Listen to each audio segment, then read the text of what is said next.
omuwandiisi wawulidde ebigambo bya muwala wa President Museveni Patience Lwabwogo ebyokufuuka bishop ebigambo ebyo byogerako ki? Abaturaba mwegendereza ebigambo bino kubanga ekizibu ekisinga obunene ekiri mu nsi kati ekisinga ebizibu byonna ebiri mu nsi ebiri mu mawanga eri mu bantu engeri emu b'endala ekizibu ekisinga obunene kwe kukyamizibwa kw'enjiri ya Yesu Kristo okuli mu nsi kati kyekizibu ekisinga obunene era kyekivuddeko buli kizibu okwetuuma ku muntu mu nsi eno kwamba tegeeza ebigambo bino era nga bwembuuziza bishop abantu bakireeta mu luzungu olwo naye kigambo bukulembeze bw'ekkanisa ya Yesu Kristo kyali kyetaaga okukwata n'obwegendereza okukitegeera bulungi kubanga bishop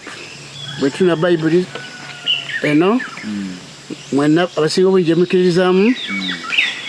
eraga obukulembeze mu kanisa oba mu njiri ya Yesu Kristo nga bwe bwali bwakubeera waliwo ebifo nga byo kyabasajja si kya mukazi sisobola kukiteeka ku muwala ono nti akoze ensobi kubanga yenjiri gye yasanga mu nsi eno yenjiri gyasanze ba Osborne nabadde nabo mbaweereza ebiwandiiko byange emyaka mingi era n'omukyala we waliwo eziwerako zeyampandiikiranga mukyala Osborne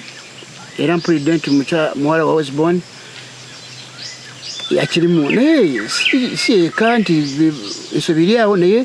enjiri ya Yesu Kristo yakyamizibwa mu nsi yonna era n'obukulembeze bwonna bw'amadiini n'amakanisa obuli mu nsi kati mwe wa Katonda si yabulagira nedda bintu byakugunja bintu bigunjiddwa abantu bano basumba bali mu nsi bonna bwe tujja mu byawandiikibwa okisanga abantu balala tebakwatagana n'abalonzi b'ekisibo Yesu bayogerako nekyo obukulembeze mu kanisa ya Yesu Kristo bwali bakubeera bwa ngeri bbiri obukulembeze obusooka byebirabo ebitaano by'omwoyo ebiri mu Befeso 4:11 omuli baki yangu tukozesa obudde waffe obulungi Abefeso 4:11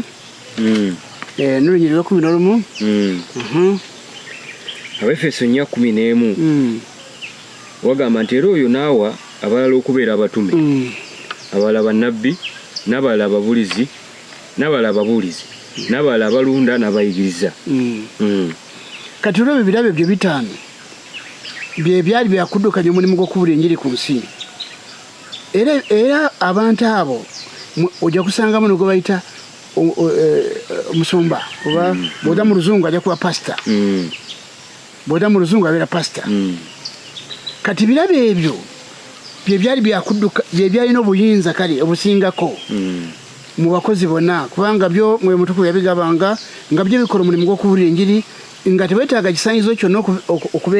okubeera nakirabo ekyo Yesu yamanyibwa yakufubuutulwa n'akuleeta yakujja oba kujja ku nyanja bano bajja ku nyanja bano bajje bonna mu kasasiro wayagala kubajja n'amuleeta n'afuna ekirabo ekyo nafuuka mutume nafuuka nabbi ebyo tebitekebwawo omuntu yenna era pasita ali mu birabo bitaano si ye mulunzi w'ekisibo ate gwe bayita omulabirizi oba bishop nedda oyo mulala ate era njagala sebo osome King James Bible ya King James tulabe ono pastor muntu ki pastor ate oyo pastor ali mu birabo bitaano by'omwoyo bana basumba kwe besigama kufuuka ba pastor naye si ye mulunzi w'ekisibo ayogerwako mu byawandiikibwa ate ye mubuulizi yali mu babuulizi abantu abalondebwa abajjanga tebalina bisaanyizo ebisose kubabuuzibwako obabuuzibwa njagala osomeyo tulabe oyo muntu pastor tugenda mu nzivuunula ya bayibuli zino bayibuli nene zivuunula ebigambo gye byava okubikozesa ebirala biri mu Greek ojja kukisanga nti mwebivudde n'ebidda mu Lungereza n'ennimi endala kati twagala mu Greek kivayo ekigambo pastor kati mu nzivunulo y'Olugriiki balaga nti pastors and teachers ti abasumba n'abayigiriza are combined in Greek text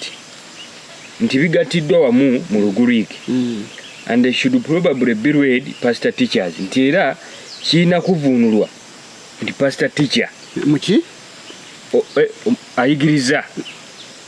pastor teachers kiri wamu kwegamba tebyeyawudde pastor neki ne teacher kati abantu abo si balunzi b'ekisibo wabula bali ekanisa abantu baze mu kitundu ne babula enjiri abantu bakkiriza Yesu Kristo ebyo bitaano ebyo byebikuza omuntu okuva mu buwere mu Kristo n'atuukira ddala kukutwa ku kigera kyazaalibwa omulundi ogwokubiri kyabala ebibala by'omwoyo abantu ekibiina nga kimaze kufuna kutuuka ku kigero ekyo kakati bire bitaano ate byebironda ate omulunzi w'ekisibo mu bantu bano kati omulunzi w'ekisibo ye akujja atya katugende mu bikola byatume era ndowooza tetujja kusoma byawandikibwa byonna obwobudde naye mwesomere nammwe bikola byatume ssuula 2 n'olunyiriri okuva 17 Pawulo ng'ayita abantu abo abayita abakadde b'ekkanisa wano mu madini n'amakanisa bwe bagamba omukadde ate babitegeera naye omusajja gwe bayita omukadde ate ye bishop ye mulabirizi ate ye mulunzi w'ekisibo nga bwe tujja kukiraba wansi bikola byatume 2 n'olunyiriri 17 Pawulo ng'ayita abakadde b'ekkanisa mu Efeso bw'otuuka ku 28 awo nyinyi ngokirira wansi katono musula yemu ujja gusanga abayise bo nyinyi abayise abalunzi b'ekisibo era abalunzi b'ekisibo abo bayise abalabirizi era abalunzi b'ekisibo musomeyo byawandikibwa naye kakati abantu abo ujja kubasanga nti ne Petero mu ekisooka essula y'okutaano lunyiri lusooka abogerako abantu abo abayita abakadde ate be bali munzi kati omuntu oyo ye mulala si tali mu birabo mulala bitaana ajayo kimanda ate okubanga alina n'ekirabo ky'okuyigiriza naye ate alina ebisaanyizo ye byalina kujja nabyo ebisooka ate okubeera musajja banange si mukazi era omukazi ebyawandikibwa timumukkiriza kufuga musajja nedda bino bintu bireeteddwa ebyobufuzi biri mu nsi n'amagezi ag'abantu nibaddira abakazi nibafuuka abakulembeze b'amadini abakulembeze b'ebibiina by'abakkiriza n'ekibiina gwe bayita omukadde w'ekkanisa bana ye bwe musoma ojja kukisanga nti bw'ogenda mu Tito sooka Timoseewo ekisooka essula 3 olunyiri lusooka n'osoma ojja kulaba ebisaanyizo omulunzi w'ekisibo gy'eri okujja nabyo musajja wa mukazi omu alina amaka alina baana abawulize alina bisaanyizo ebiwerako babiteeka wano ekisaanyizo mu luzungu mukita mutya basi ate okujja nga alina ebisaanyizo Pawulo byogerako Tito essula 1 n'olunyiri lw'okutaano ogw'omwenda era laga ebisaanyizo mwena kulonda ebisaanyizo bino ekisooka ate okubeera musajja abakazi baali bakubeera baweereza nnyo mu kanisa era abasajja si baali bakukola bokka naye ekifo omulunzi w'ekisibo yalina kubeera musajja so si mukazi kyemba sisobola kunenya muwola wa pulezidenti olw'ensonga nti bintu bwe yabisanze yasanze abakazi bakulembera amakanisa kati mbategeeza nti nabano basumba bali mu nsi tebali mu bifo byabwe bituufu nedda kubanga ebisaanyizo bino byogerwako wano mu Timoseewo n'omu Tito tebajja nabyo teri muntu wadde Kayanja wadde wadde ani teri yajja na bisaanyizo bino ebiri mu Tito n'ebiri Timoseewo bye bali bagusooka kujuza nga bw'oyinza okunoonya omulimu mu gavumenti oba mu kitongole kyonna ne twagala omuntu alina ebisaanyizo bino kakati ne Yesu mu kanisa ye omulunzi w'ekisibo yomu alina yomu ye mukadde ye mulabirizi ye mulunzi w'ekisibo era ebijja kunsanga ebyo byonna bibye ate Petero bw'aba mwogerako agamba n'omusumba mukulu bw'alijja amakulu nabo basumba bato ku Yesu Kristo naye ekiti mwe bagwa baali bakujja n'ebisaanyizo ekisaanyizo sooka te kuba musajja si mukazi kale obuzibu buli mu nsi muno era kyo bantu buwandiisi ono mu bugenderere mu mwetegereze bulungi abakazi bali bakubeera baweereza naye ekifo kyo omunuzi w'ekisibo eri okubeera musajja so mukazi bino ensi ebireese amadiini n'amakanisa ge gabireese ebitali mu byawandiikibwa wano n'ekyo basebo ne banyabo mbategeeza nti abantu bano baali bakulunda ebisibo waliise mukulembeze w'ekibiina ky'abakkiriza abantu bali 5 ana bakulembera abantu abo baali bakujja bona ebisaanyizo era ekirabo kyokka ekyali kyagusobola kuddukanya ekibiina ky'abakkiriza ekirina obusobozi obunene ky'abatume kubanga abatume omutume Pawulo ye yalaga ebisaanyizo omukulembeze w'ekibiina ky'abakkiriza kyalina kubeera nabyo kyalina kubeera yalina kubeera nabyo n'olwekyo mbategeeza nti ebintu byonna biri mu nsi bifu era omuwala bonna tubasabira bagusaasira kubanga enjiri ya Yesu Kristo yakyamizibwa mu nsi yonna kyeva omulaba bakkiriza Yesu Kristo naye nga bali mu njawukana n'obukyayi nga kabonero kalaga ni mwoyo Katonda tali nabo era mubalaba abasumba ababulizi b'enjiri n'abantu kinoomu abakkiriza Yesu Kristo tebalina Luganda Luganda teruliiwo teri kwagalana kw'ebikorwa ensiku yali yakulaba nekkiriza nti bano bantu bayigizi wa Yesu Kristo okwagalana tekuliwo okwagala tekuliwo so n'ekyo mbategeeza baseba ne banyabo nti ekizibu ekiri mu nsi kati kwe kukyayimirizibwa kw'enjiri ya Yesu Kristo n'olwekyo si bituufu omukulembeza omukazi ate okufuka bishop munzi wa kisibo abasajja abali mu Bayibuli balaga ensi eno nti ani mukazi kubanga mu Tito ne Timoseewo batoga mukazi musajja tekuba n'amaka gage abasajja babuli enjiri mu nsi tebajja nago bagamba nalinya lole kuva Masaka bana bakiganda bana babujigo twalinya lole kuva mu kibo mwatandikire kufuna sente so nga ate abalonzi b'ekisibo bo baali bakujja n'ebisaanyizo nga n'amakaali abantu bafuuka bapaasa bano bakayanja bano banne abantu bonna batandise banaku tebalinako balina ebyo byabali ebirabo 5 gye bali bakubeera eyo singa Katonda yali abibawadde naye no mu bulunzi w'ekisibo bajja n'ebisaanyizo kyoyise qualification